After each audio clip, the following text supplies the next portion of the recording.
Welcome back to .NET Rocks. I'm Carl Franklin. And I'm Richard Campbell. And we're here at Sydney, NDC Sydney to be exact, Sydney, Australia, and the last of the second day. Yep. Had a good run of shows. Had a lot of fun doing them.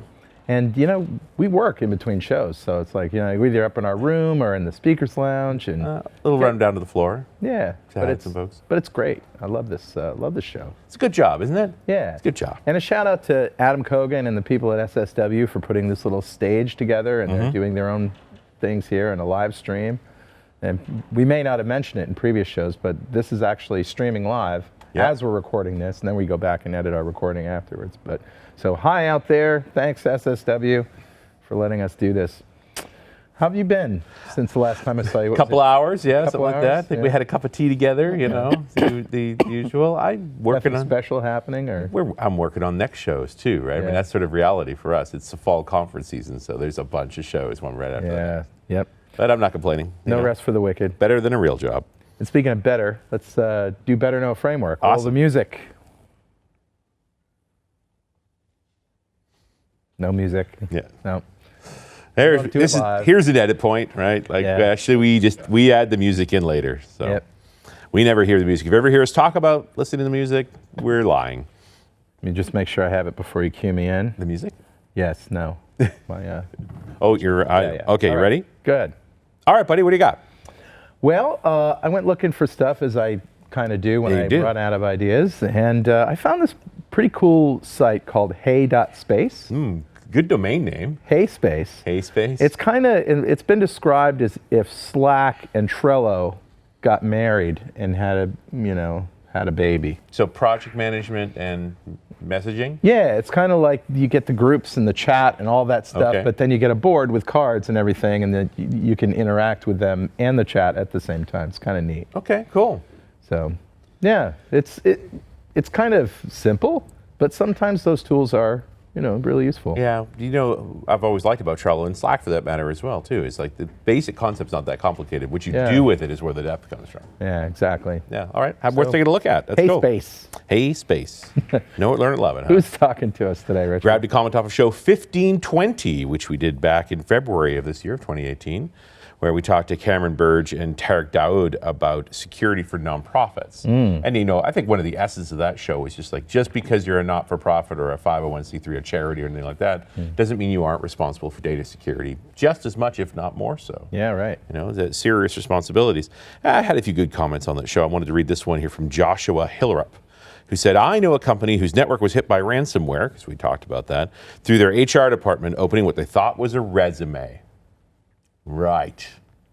Word doc. Yeah. It's always been a vector. Really, I think we need a new culture of software security, that it would make it so that the default for a regular account runs whitelisted software. Yeah. This is a conversation I recently had on Run As Radio about this idea that, normally we do blacklisting where anything's allowed on the machine, but then we, use malware to remove the stuff we don't like. And whitelist says, here's a list of what can run on the machine. That's it. Right. So the idea that you operate in different account levels, that your regular account mode would be whitelist only. So you basically can't introduce any new software to the equation, as opposed to then you have to have an elevated privilege to do anything else. Right. No ability to execute any other sort of code without having explicitly approved by the network administrator.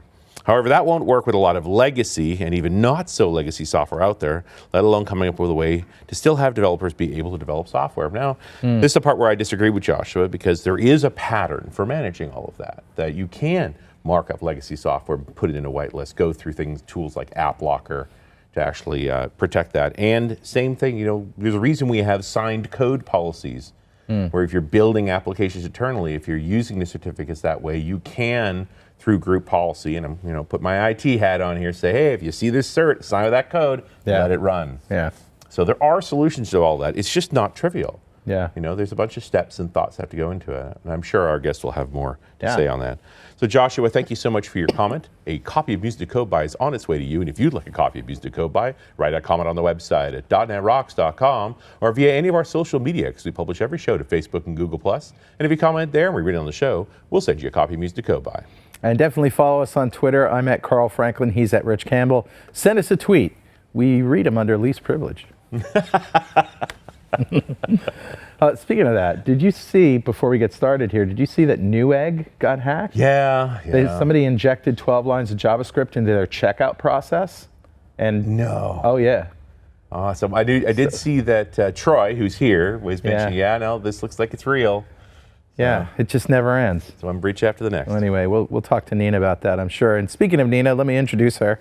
Nina Juliadotter was a software developer who became tired of reading about data breaches caused by insecure source code and decided to do something about it. Currently, she's a principal application security consultant where she helps software developers write secure applications that keep data safe. Welcome to .NET Rocks, Nina. Thanks so much. Did you hear about this Newegg thing? I've been busy working on my presentation for tomorrow, so no, I missed that, but I'm sure I'll catch up tonight on that news. Yeah. It's almost like there's a new one every day. Oh, at least once a day. Yeah, easy. Kidding. Yeah. Do you I'm interested to see, not to make any presumptions on your name or your accent. Sure. That I suspect you spent a fair bit of your life living under the conditions of the GDPR. When one of these breaches finally happens in Europe, I'm interested to see that law enacted. Oh, yeah, aren't we all? Yeah, we're all panicking, aren't we? Well, certainly there's the panic of trying to be compliant. Yeah. And you're not really going to know you're compliant until some legal discourse takes place. But part of the GDPR that excited me the most was this whole requirement around disclosures of breaches and behavior around that. That's good. We're finally putting some financial consequence on businesses who treat consumer data in irresponsibility. Yeah, love it. Yeah, that's you're the all way in. to go. Oh, yeah, that's the way to go. No, it has to start there. They have to feel the pain. Yeah. Otherwise, they're not going to try to do anything, are they? Yeah. Well, and that's what's been crazy to me with all of the breaches that have gone on, is that in so many cases, you're just seeing virtually no financial consequence to the business at all. Yeah, absolutely. Look at the Target breach a year or two ago. Oh, right. Yeah, it was huge. Millions and millions of customers lost their personally identifiable data. And yeah, okay, the share price went down a little bit and they might have had to pay a fine, but look at Target today, there's no problem. Yeah. That was like an IoT hack or something, wasn't it? Like through the HVAC system? Yeah, that was quite a interesting one, that one, yeah. So it shows that where there's a will, there's a way, right? Yeah. No system is secure, and if an adversary is motivated enough, they will find a way. Yeah. And in some ways, that scenario reminds me of your talk, because you're not necessarily talking about code that developers write, but the code that developers depend upon. That's right, because, luckily in the last few years, there's been a lot more attention given to security in the code that we write. We have the OWASP Top 10, where developers learn that, you must, do input validation to avoid SQL injection and cross-site scripting. Right. However, OWASP Top 10 number 9 is all about using components with known vulnerabilities, and it's something we perhaps don't think so much about. If you look at a web application in production today, about 90% of the deployed code is actually components that you did not write. Right. Yeah, so you write maybe 10%, that's your business requirements. The rest, you rely on components, usually open source components, for your database connectivity, for your parsing, your web frameworks and all that. Do you think it's a good idea to download those components and have use them locally rather than link to them across the internet? I remember the JavaScript dependency problem where people were linking to jQuery, I think, on a CDN rather than downloading the right version and having that on their servers, and somebody broke JavaScript, essentially, and all hell broke loose. Certainly, you have to be aware of, number one, be aware of which components you're using and which version, and control that. Sure. Yeah. Because that would also be, when Microsoft did dependency on jQuery in 2010 with the Studio 2010, they started hosting their own version of jQuery. Not that it was customized in any way, but it's like they wanted to be able to tell their customers, which turns out was us, you can use it from a CDN, but use it from our CDN. Yeah. And we're responsible for making sure that that is really the copy of jQuery that you think it is. This is an interesting set of exploits and concerns around this. I have noticed a humanitarian toolbox now. In the past few months, GitHub has started giving you routine reports on the dependencies that are in the applications you have checked into GitHub and saying, hey, there's a vulnerability in this version of this library. Yeah, and that's wonderful, isn't it? It's to bring up that awareness to the developers, yeah. Well, it's just another email that drops in my box that scares the snot out of me on a regular basis. Yeah, well, okay. I'm sorry to hear that. Perhaps you should action it. Yes. Oh, what scares you, Nina? What scares me? Yeah, what scares you the most? What keeps you up at night? What? it's probably the lack of awareness. Because I was a software developer for many years myself and never ever paid attention to security. I just, did that input statement to use whatever component I needed for whatever, and yeah, it worked. Sweet, let's put it in production. Off we go. And what happens? Yeah, it works, right? So 5, 10, 15 years later, guess what? It's still there. Right. Because why upgrade it? It ain't broken. Don't fix it. Yeah. Right? Yeah. And this worries me, that we leave old legacy components and don't continuously update, because guess what? That component, sooner or later, someone will find a vulnerability in there. Right. They will disclose it to the world. They might publish an exploit, and boom. This is what happened in Equifax breach, for example. Right. Right. So there's a Java web framework called Struts. It's very commonly used, perhaps not in new applications today, but it's been around since the early 2000s. So when web apps first started being a big thing, a lot of people used Struts. Right. Turns out that someone found a very bad vulnerability in the way that, they handle the content type header in the exception handling of that when you do a super file subtle, huh? upload, right? And someone was bored enough to figure out that this is a problem, and if you do a particular crazy string into this application, you can get what we call remote code execution, which is the worst possible. So you're executing commands on the operating system. Right. So it turns out that Equifax was using this. Equifax is an American credit reporting agency. You might have heard of it. Yes. Yeah.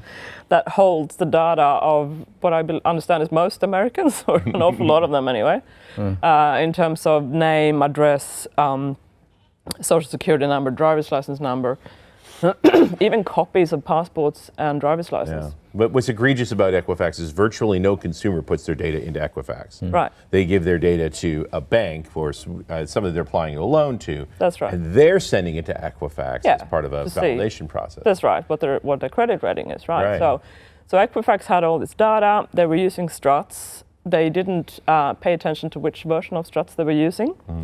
They hadn't updated it. No. Right. So in March 2017, it was disclosed that there's a vulnerability. A public exploit was available. Equifax did absolutely nothing. Right. They probably weren't even aware of it. No, Didn't even see it. They wouldn't have a clue, right? And then I think it was in May. This is like after the facts were, sort of done the forensic analysis. It turns out in May 2017, they were breached. The adversary stayed in the system for about 3 months and exfiltrated everything they wanted. And then eventually, they figured out what was going on, and the consequence. But the exfiltration was completed. Like the hack had been completely successful. Yeah. They had spent months in their system copying data at a relatively low profile. And literally, the only thing that Equifax ultimately noticed is like the door was left open. Yeah. Basically, That's all. And the consequences of this is huge. Like, the CEO had to go to the US Congress and apologize. And that didn't even help, right? Yeah, no, it didn't even help. Of course, it didn't help. And the market price just plummeted, and they lost, I don't know how much money, enormous amounts of money. Their class action lawsuits were like, And they're still in business. Yeah, they're still in business. But it's just, for me, it's amazing to think that this was all caused by a vulnerability in an open source component that the developer, was years and years old. Yes, that the developer chose to put in there. And how would the CEO know? But Yeah. Well, we're presuming there was no vulnerability when they put it in initially. Yeah, well, of course, actually, it was there. It was just unknown. Right. It had been running successfully for years and years and years. Absolutely. It was a well-known tool. Yeah. Well, you remember there was the vulnerability in OpenSSH. You talk about something that everybody depended on. Oh, yes. So. And there was an error, and it was an error in coding. Yeah. But it had been there for decades. Before it got found. Are there any statistics or numbers that can tell us the risk of getting the latest versions versus the risk of keeping the older versions? Because sometimes you'll update your dependencies or one of your dependencies, and that will have a vulnerability in it. So, but I guess the chances are slimmer that a newer, version will have a vulnerability, but it's still quite possible. Yeah. So that testing is important. Because at least the known vulnerabilities would have been patched in the later versions. Right. But something that was frustrating with the the Struts incident, because of course Equifax was only one of the victims Sure, of how this. many others? Yeah. But it had been identified. There was a fix for it. Yeah. Before their exploit had taken place. No, well, absolutely, there you go. because that's how you find out that there is a known vulnerability. Right. You keep track. Oh, there's a patch. What's going on here? What did they patch? Ooh, they patched that. Oh, I see. Yeah. And to come to your point, turns out that the version 1 of Struts was not vulnerable to that particular exploit, whereas version 2 was. Yeah. But still, I'm not saying we've gone up. No, because in theory, if you keep on the latest, at least you'll have the latest patches. Right. At least you'll be ahead of the game. Yeah. And the trick here, in my opinion, is to stay updated all the time. Right. Yeah. Because if you do major updates, the increases the risk of breaking something. Sure. Yeah. So Are there services that will tell you when new versions of your dependencies come out, just so that you can be notified, or is it something that you just have to set up yourself? No, absolutely. Yeah. There are services. Yeah, because it's a known problem for anyone who uses components, which is anyone who develops applications. So we call this process the software composition analysis, and there are many automated tools that can help you with this. Conceptually, it's very simple. You have an automated tool that regularly or so checks, that makes an inventory of all your components to see what are you using and which version. It also regularly does an inventory of the latest version of those components. Right. Yeah. And it also looks for, in the databases available, for the known vulnerabilities of those components. It basically does a mapping and goes, here you go, this is your status at the moment. Right. And this is something that GitHub has started doing, essentially. Yes, essentially. I haven't looked in detail for that, but yeah, there are. It doesn't feel as the emails I've looked at were not as sophisticated as what you just described. Sure, it's yeah. along those lines of just, hey, It's a start. if you keep your source in GitHub, one of the services you get from that is this regular notification of you take a dependency on this library and it has a known vulnerability. Yeah. Also, if you're using NuGet, you can, in Visual Studio, you can see what updates are available. But I do like the idea of getting an email on a routine basis. Yeah. That says here for probably per app that says this is the manifest. These are the current versions. You need to be concerned about these things. Yeah, and depending on which tool you use, like you may implement a tool in your organization for your application, such as there's Black Duck, there's White Source, there's Snook, there's a whole range of vendors who offer these products. And then you can customize it to put it into your build pipeline and your processes, the way you work. Right. So if a Jira ticket is what you need to fix something or to update something, generate the Jira ticket directly. It will generate a Jira ticket and put it in your queue, and voila, So actually make it part of the CI/CD pipeline. Yeah, absolutely. That's what you have to do. Yeah. Anytime you compile that app, it's immediately poking you on. Yeah. Hey, this has got a vulnerability. Exactly. So you can choose where in your software development lifecycle you would like to enter these tools as well. You can start already in the IDE, as you mentioned, in which case you get a heads up, which is great, because then you go, oh, okay, yeah, either I should update or I'm entering a new library and actually it turns out this one is very vulnerable, I should use another one. Right. Or you can hook it up to your package manager, to your build system like Jenkins or TFS or whatever you're using. If you have a binary repo, you can plug in a little hook there. Whenever you add a new binary in there, it will tell you if it's vulnerable or not. Or you can even poke at your production apps. So it's up to you, whatever suits you. So there's no real excuse to not do it, in my opinion. There's not one right way to go about this. You have a bunch of choices, but it's absolutely making that search security considering part of the process of building software. Exactly. So in your your sprint or whatever methodology you use, you should always, in my opinion, have this as a story or a task to have a look at your dependencies or your components, see how they are. Right. Are we vulnerable? And make a decision as to if you want to upgrade or not. And let's pause just for this moment for a very important message. And we're back. It's Richard Campbell and Carl Franklin here at NDC Sydney. It's .NET Rocks, and we're talking to Nina Juliadotter about the vulnerabilities that exist in code that we depend on but not necessarily own. Is there responsibility for those component creators? I mean, obviously I want to own that as well, and they're probably doing the low-level stuff of recognizing where the problems are and fixing it in theirs. In the end, it's not me trying to fix their code, but rather just getting their notices and getting onto the new versions that have the fixes. So is your question, where is responsibility for this? How does this responsibility chain stack out?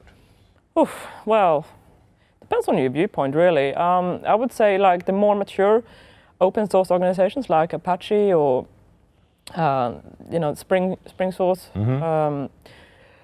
Obviously they have a reputation to protect. Yes. So it's in their interest to fix it. But if I, as a developer, fancy using the library developed by Bob 4 years ago and he never looked at it again. Right. Yeah, good luck. Yeah, good luck, exactly. Like, I'm not going to blame, I shouldn't really blame Bob, in my opinion. And ultimately, you as the app in the field Yeah. are holding the liability anyway. Yeah. I can't think of a single case where someone like a Target might go after that HVAC vendor for not making sufficiently secure software. Is it worth, or are there ways to do tests against components for vulnerabilities before you put them into your software? Absolutely. You can look for known vulnerabilities. That's using this process that we just talked about. Right. Yeah. Or you can also look for unknown vulnerabilities. Well, yeah, that's tickles what your fancy. Yeah. That's what I'm thinking about. Number of ways you can use static analysis tools, which is something we use, that I use as in my role in application security. When I look at the custom written source code, we use something called static analysis tools, which basically reads through the source code and does fancy stuff and figures out different pathways of how you can get through and if there is sufficient input validation or if there are any vulnerabilities. Yeah. So literally parsing your source code to look for potential vulnerabilities. Yes, exactly. It creates an abstract syntax tree and then does the control flow to have a look through. Yeah. So you could absolutely do that, and that happens. Yeah. If you want to be sure that also could be part of your CI/CD pipeline too. Yeah, absolutely. Yeah, you could. It's that's if you have the source code of the library. You could also do dynamic analysis, which is when it is deployed. And you try your normal pen testing techniques to see if you can break in. Yeah. Yeah.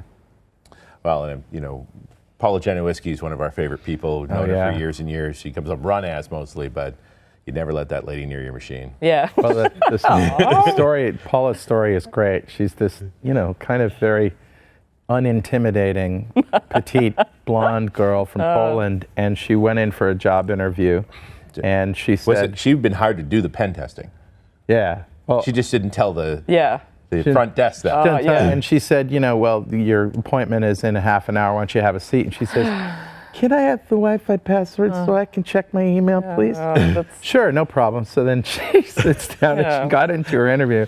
And so what makes you think you're qualified for the job? And she says, well, here are all your databases and your securities. And, here's your admin account. And yeah, lovely. Social engineering. It's a good way to get a job in security. True. In some ways, I would think we're in good shape if the only exploits you can get into a network are social engineering exploits.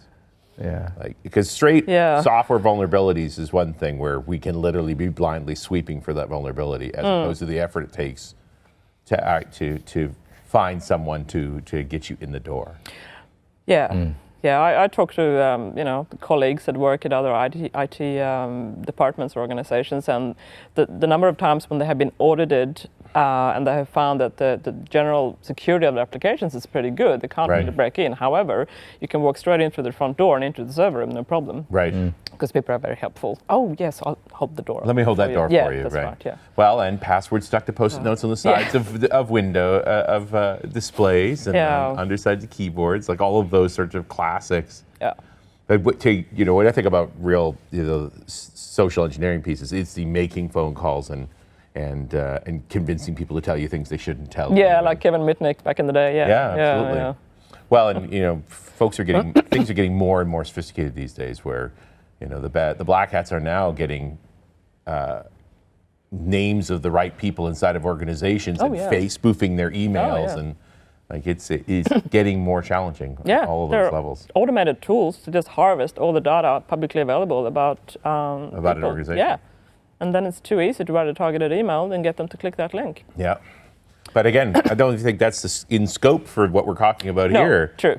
It's just interesting. Well, it certainly is, and it's just what's interesting is that for many years. The exploit side was almost academic, right? We talked about the days of the slammer virus and so forth, where they had no payloads; they were just propagators. Yeah. I wouldn't call it university hijinks, but it wasn't far above that. today's black hats are making money. Oh yeah. You know, ransomware is a business. Yeah. Yeah. And they're serious. Yeah. And Big they time are business. they are stealing money. Yeah. Effectively. Absolutely. Yeah. And selling data. You know. Yeah. Data about us as people has high value. Well, it turns out we distribute most of that on Facebook anyway. So Yeah. Well. I don't know how high value it actually is to some folks. Yeah. I can think of a lot of companies who you could classify as stealing money. Nice. Yeah. Yeah.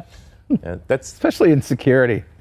Why am I still paying $200 for somebody to tell me that, tell my website visitors that I actually have a certified? the SSL cert. Oh my God, what a racket that is. I wish I could get into that business. Go to my website, give me your money, and I'll say that you're okay. Come on. I think Troy's working on a piece about how EV is kind of dead. Just thinking you should talk to Scott Hellman, Troy, Yeah. much about that. Yeah. Yeah, they're definitely, going through this. The extended validation stuff is questionable now. Yeah. It was questionable back then. I just find certs too hard to use, right? They are. We just went through this battle. They're ridiculously hard to use. Yeah, they are. There's so many different formats, and how do you install them in different systems? And, bit of a nightmare. Yeah. No good answer. And yet we want signed code. Of course. There's really no strategy around that for open source projects. Like that we could come up with some kind of standard that at least you knew you were running what you thought you were running. Yeah, I don't know. Slightly outside of my expertise. Yeah. Yeah, that would be nice, wouldn't it? No easy answers to any of that. Yeah. If it was easy, we'd be doing it, I guess. If it was easy, you could buy it at 7-Eleven. We mostly talked about open source components here. Do you deal with organizations where they're dealing with closed source libraries that they're depending upon? I mean, it's getting kind of archaic now, isn't it? Yeah, closed source. Yeah, you don't see a lot of that these days. But I don't know. The work I've been doing is mainly focused on open source components. But Right. of course, there's a lot of closed source components too that have known vulnerabilities. Microsoft has a large number of them, as we all know. Yeah. Yeah. They still do. And, the standard framework is a closed source product still. Yeah. There happens to be an true. open source version of it, but they're not the same. No. You don't really trust one over the other because of open source or closed source. I mean, you can make an argument in both directions about Yes. the vulnerabilities of. An epic discussion that we can have for weeks, I think. Yeah. Is closed source or open source more secure? Yeah. Should we just throw something out there to get people mad? Take a stand on one? Is it a pessimistic versus optimistic view? If I have the source code available, there's more good guys than bad guys who are more likely to find and fix vulnerabilities. That's the argument for Right. open source. Yeah. Right. The pessimistic view is don't show them your code. Are you crazy? They're going to find all your vulnerabilities. It comes down to this age-old question. My wife and I are constantly battling this. Are people inherently good or are they inherently evil? I mean, this is kind of the question, the philosophical question we're rubbing up against here. Yeah. Like, do you trust humanity with your software? I still believe that we're more good than bad, and I still believe open source is the way to go. I agree, and I think that people will, given a choice, do the right thing. But any human who is struggling for survival, that's typically when they fall into nefarious practices. Yeah. Yeah, but we can also It's important as developers that we are not naive, Right. as well. Of course, you should use open source components because. What's the alternative? You're going to reinvent the wheel on how to do that database connection or that JSON parsing or whatever it is? And on the presumption that your implementation will be more reliable and more secure than the existing one. Exactly. That's the same argument as on-prem versus cloud. Like, Right. organizations like, whoa, we're not going to the cloud. It's scary. That's dangerous. And I'm thinking, in a lot of cases, the cloud providers have really thought about security in a way that you never have on-prem. Driving to work is dangerous. Right. Yeah. Well, But anyway. The open source, these public cloud providers have full-time staffs who specialize in this. And Exactly, If you're big enough to do that, then maybe you should be running your own cloud. But Yeah. most Maybe of you'd us like a are job. not. Yeah. Yeah. Also, what I was getting to with components is use them, but don't be naive. Always Yeah. assume that there's a problem with them. You need And to so treat there's- them as such. You need to, do standard checks. Are there known vulnerabilities? And how are you using them? So it is a commitment if you're going to use this component to how are we going to keep it updated? How do we get aware of the vulnerabilities there? Yeah. And in theory, before we even start using it, do they have a mechanism to make sure that they're catching their vulnerabilities and feed them out to the consumers of their component? Yeah, and also make a judgment call on the operational security of it. Like, was it developed by a reputable organization that have full-time staff that Sure. make Right. patches, or was it done by Bob 4 years ago Right. and never looked at again. And the fact that it might be in the Apache Foundation or the .NET Foundation thing is another source of credibility. So I think there is an aspect here of assessing the security merits of a component before you consume it. Yeah. Well, and also, just because it passes all the tests, all the unit tests, doesn't mean that it doesn't have vulnerabilities. No. Because they're only as good as the tests you can come up with. Absolutely, Yeah. yeah. Well, Richard, Yeah, buddy. guess what time it is now? Must be that happy time again. Yeah, it's time for me to remember my joke that I just wrote a minute ago, and I got to Fantastic. look here. Well, I know. Oh, yeah, here we go. Okay. We'll do that again. All right. Well, Richard, guess what time it is now? Must be that happy time again. Yeah, it's time for me to ask you a question, Richard. Okay. What's the best way to stop memory leaks in old software? Turn it off. Nope. No? Depends. Well, that's one kind of leak anyway. So as we get older, our humor changes, you know.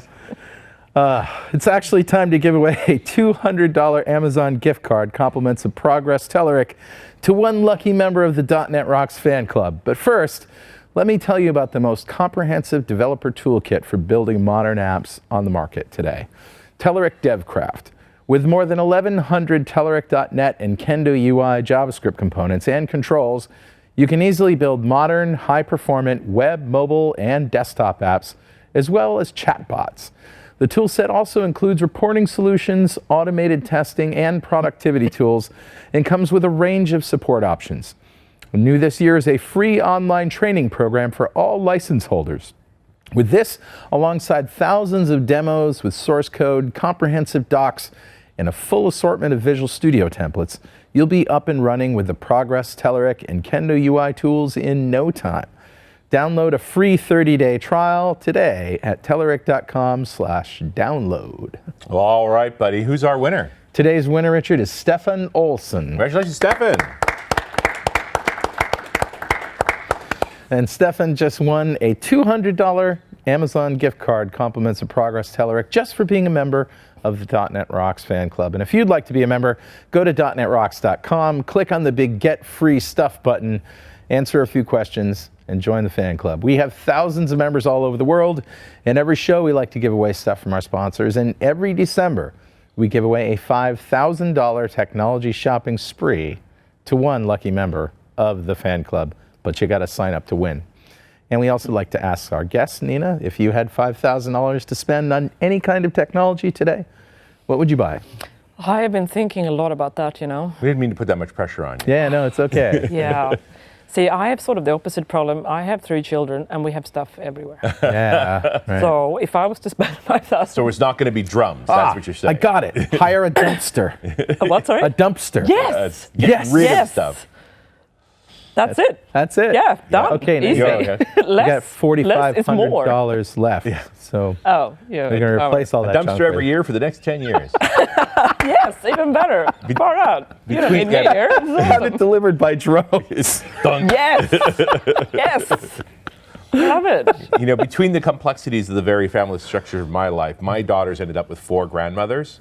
Yeah. That's right. a lot of loot at Christmas. Yes. Oh my Yes. goodness. And Yes. it finally had to become part of the. It's just the stuffies, right? Just the stuffed toys Yes. and stuff. Stuffies. That before Christmas, Yeah. you literally had to round up all these stuffed toys and you put them in a bag. Yeah. And we'd leave them for the year in case you missed any of them. Yeah. But we'd take the last year's bag that you didn't open and go donate them out. And so just because otherwise you can't walk into the room. You're up to your neck in stuffed toys. Yeah. Yeah. See, Amazon has got it all wrong. Like they're delivering by drone, but no, they They need to haul away. take away Yeah. by drone. You were onto Yeah. something, Yes, friend. totally. You were onto Yep. something.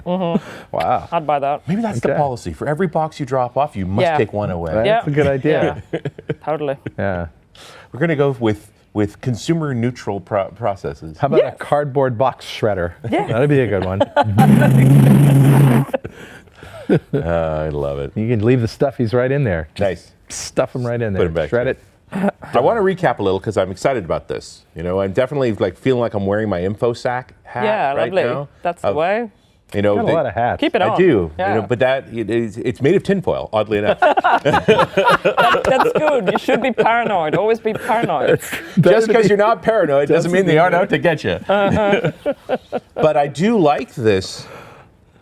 as we adopt components as developers, that there needs to be a conversation about what is the security status of this, what's the vulnerability, what is the workflow of vulnerabilities look like, and a consideration for the cost that represents, that it should be incorporated, I think, in a CI/CD pipeline, just because like that's a great place to put it, that it's part of the checks and so forth. So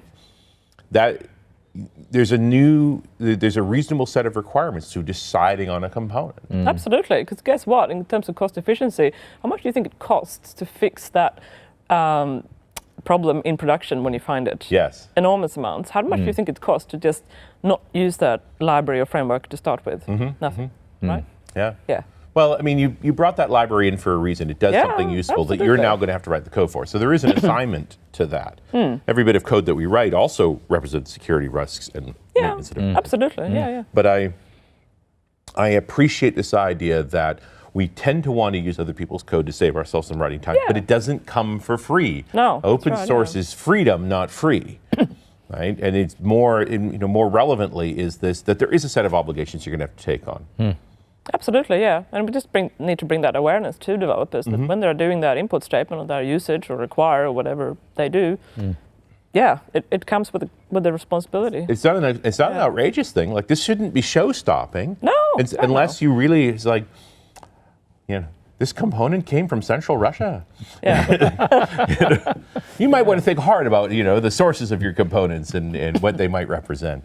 Yeah. But and whether or not they, you can assess that they have a process for evaluating their own potential vulnerabilities, and they have a mechanism for reporting that, and hopefully they're supporting these tools that are out there, feeding that information in, so that they show up on the tooling for vulnerabilities. What about vulnerabilities that are created by our own junior developers?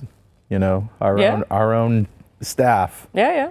I can remember long ago. All right, so don't judge me, because I was probably 20 years old, and I was just experimenting. Yeah, it was the dark ages. I was experimenting with the file watching. Looking at a directory. This is before .NET, right? I think it was Windows 95 or something like that. I can't remember, but anyway, I said to my friend, "Hey, check this out. Go." Put up, this folder, and I'm going to add a file to that folder. And then when I see that file, this application is going to look on a timer and look in that folder for a file, and it's going to run a program, right?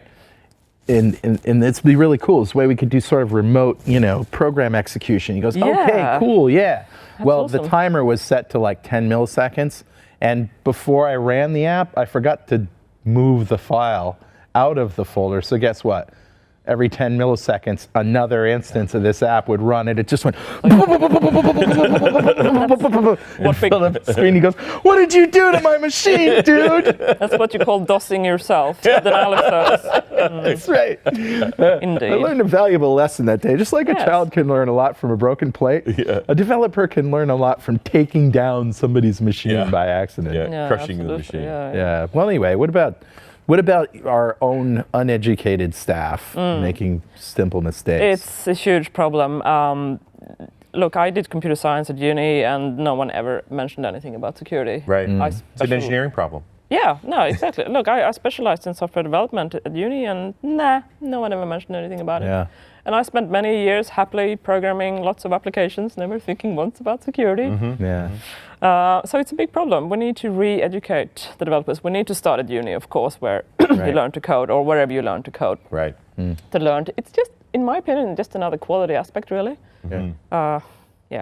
But apart from that, if you are beyond that and you're already a developer, there are a lot of nice, training tools. The OWASP organization have a lot of good resources, for example. I keep a close watch on OWASP just to see if there's any way we can ever get SQL injection out of number one position. I'm going to throw a party the day that moves just to number two. It's going to we get to number two. It's going to stay. I think it is too. There are also tools. There's a platform called Secure Code Warrior, which it's an online gamified platform which teaches developers how to write more secure code. It explains the problem and teaches them to identify problematic code and teaches them a better way of coding.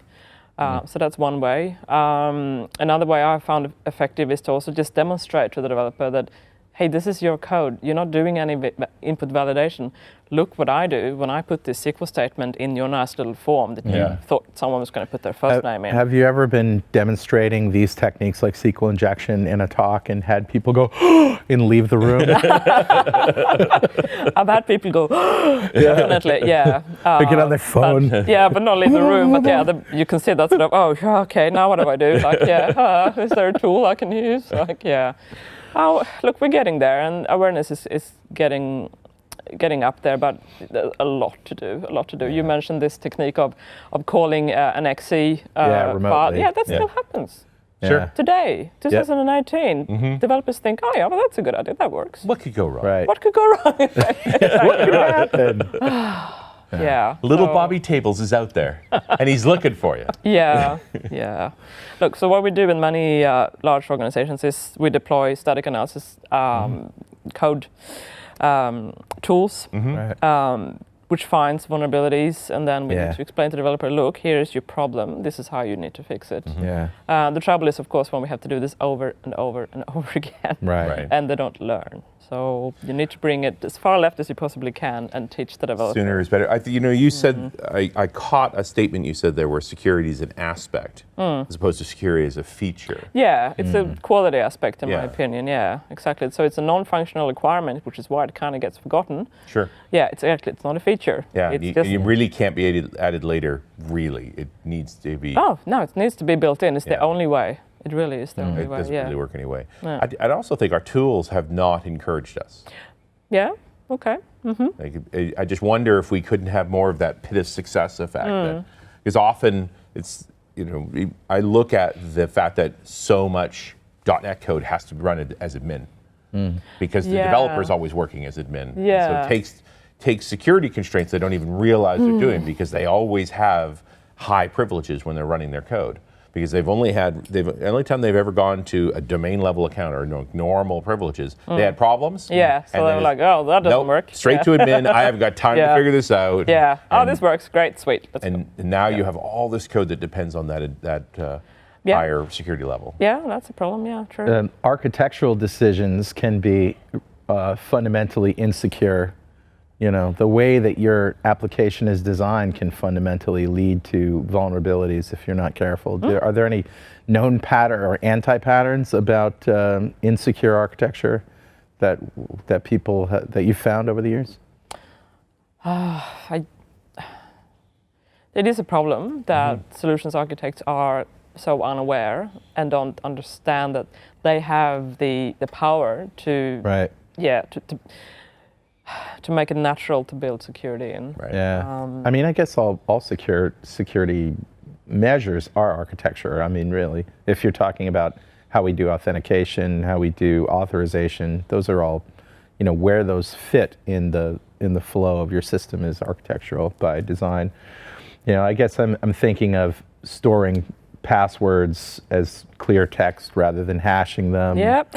That kind of thing. Or just not taking that responsibility on in the first place. Right. Or just leaving it all to SSL. It's always going to be an encrypted. We'll just send the passwords clear. Who does that? Who does that? No. A corollary to that then is this, perhaps developing in the cloud for the cloud is innately more secure. Why is that? Because it's pretty hard to store your own passwords. Yeah. You will tend to use one of the platform services that the cloud has that requires better policy and better behavior around identity. That's true. That's one way of building security in just through the sheer architecture that you're forced to adhere to.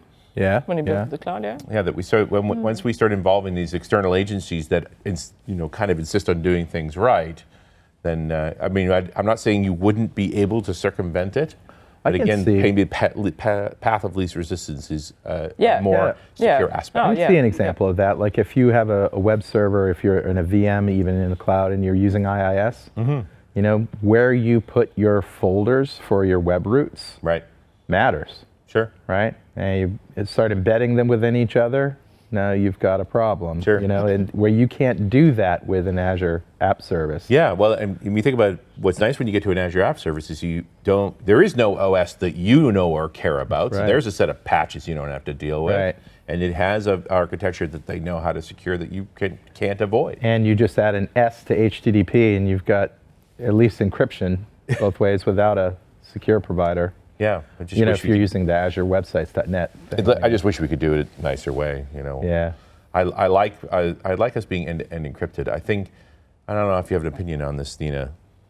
They've conjoined two tasks with SSL/TLS, which is encrypting end-to-end and identity. Yeah. Yeah. Because they're two different things. Oh, yeah. And it's biting us in the behind now, isn't it? Yeah. It's like, because I think we could do encrypt end-to-end without involving us much at all. So just absolutely encrypt as much as you can. Like, it's almost like you have to have privilege in order to encrypt. Because why? Why is that?